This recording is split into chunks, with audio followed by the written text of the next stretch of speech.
Party అధికారంలో ఉంది అంటే దానికి కారణం ఆంధ్రప్రదేశ్లో ఎన్నికైన ఈ ఎంపీలే. ఆఖరికి మొన్న రాజ్యసభలో కూడా చూసాం, ఆర్ఎస్ఎస్ క్యాండిడేట్ ఎన్నికయ్యాడు అంటే దానికి కారణం కూడా ఆంధ్ర రాష్ట్ర ఎంపీలందరూ. అంటే కలిసికట్టుగా ఉన్నారు వీళ్ళందరూ. బీజేపీని ఎత్తి పట్టుకునే విషయంలో, బీజేపీకి మద్దతు ఇచ్చే విషయంలో ఆంధ్ర రాష్ట్రానికి చెందిన 25 మంది లోక్సభ ఎంపీలు, 11 మంది రాజ్యసభ ఎంపీలు, ఇర్రెస్పెక్టివ్ ఆఫ్ పార్టీస్ అందరూ బీజేపీతో కూటమే కట్టారు.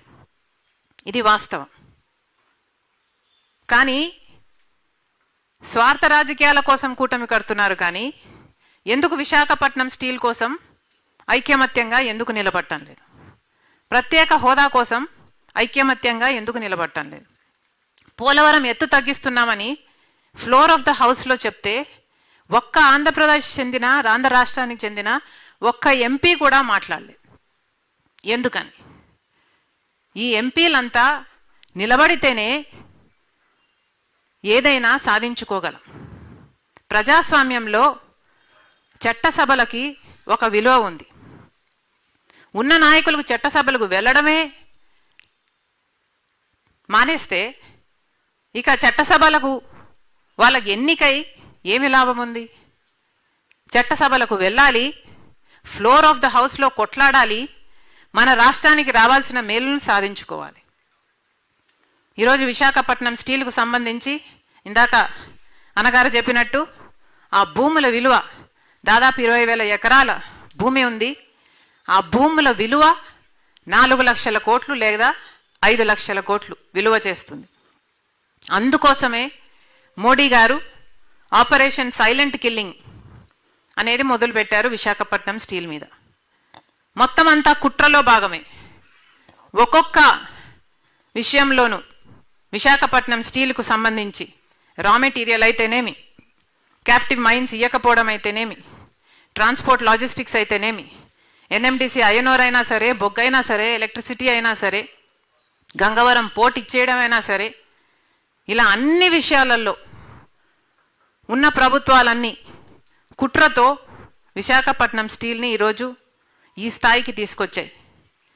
కొన ఊపిరితో ఉంది. ఇప్పటికీ కూడా 2021లో DIPAM, department of investment and public asset management వాళ్ళు చాలా స్పష్టంగా 100% డిస్ఇన్వెస్ట్మెంట్ చేస్తాము, ఇది మా నిర్ణయము అని చెప్పిన తర్వాత కూడా ఈ ఎంపీలలో ఏ ఒక్కరూ కూడా పార్లమెంటులో ఉద్యమించలేదు. మొన్న ఈ సంవత్సరము కూడా ఆ డిసిషన్ నిలబడుతుంది, ఆ డిసిషన్లో ఏ మార్పు లేదు అని ఫ్లోర్ ఆఫ్ ద హౌస్లో చెప్పినా కూడా ఏ చలనము లేదు. మరి ఏదైనా ఎలా సాధించుకోగలం? ఎన్నికైన నాయకులకు ఉండాలి.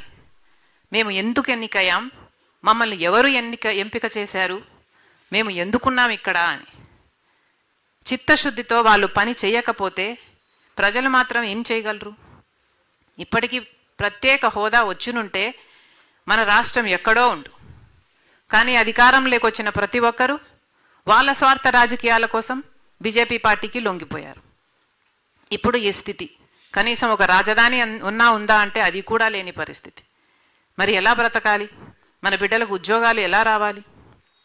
అందుకే కాంగ్రెస్ పార్టీ ప్రతిపాదన చేస్తుంది, ఫ్లోర్ ఆఫ్ ద హౌస్లో వివిధ పార్టీలకు చెందిన అందరూ ఎంపీలు కూడా విశాఖ స్టీల్ కోసం ఉద్యమం చేయాలి.